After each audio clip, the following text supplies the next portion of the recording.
مٹی کے ذریعے بھٹوں میں بنائی جانے والی اینٹوں کے بارے میں تو ہم سب جانتے ہیں، مگر پلاسٹک کو ریسائیکل کر کے اب ماحول دوست اینٹیں بنائی جائیں گی جو گھروں کی تعمیر سمیت مختلف منصوبوں میں استعمال کی جا سکیں گی۔ پلاسٹک کو استعمال کر رہے ہیں اینٹیں بنانے کے لیے، اور دوسری ایک مشین ہے RBM مشین۔ تو یہ چیزیں پلیز پروجیکٹ کے انڈر ثاقب ایک ہے، اس کا ساؤتھ ایشین انوائرمنٹ کو دیکھنے کے لیے ایک پروجیکٹ، اور ساتھ ورلڈ بینک نے فنڈنگ کی ہے۔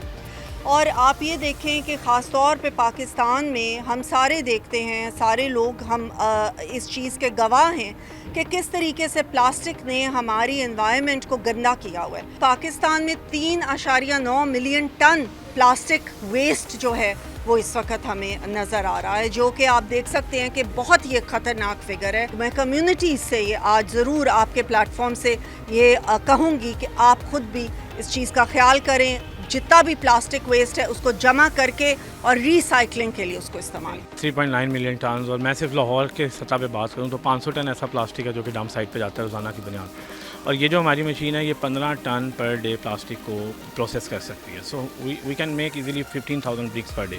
اور یہ جو اینٹیں ہیں یہ ہم فٹ پاتھس پہ، کرب سائز اسٹونس بنانے پہ، اس کے علاوہ پیٹرول پمپس پہ، باؤنڈری والز بنانے میں، ان ساری جگہوں پہ استعمال کر سکتے ہیں۔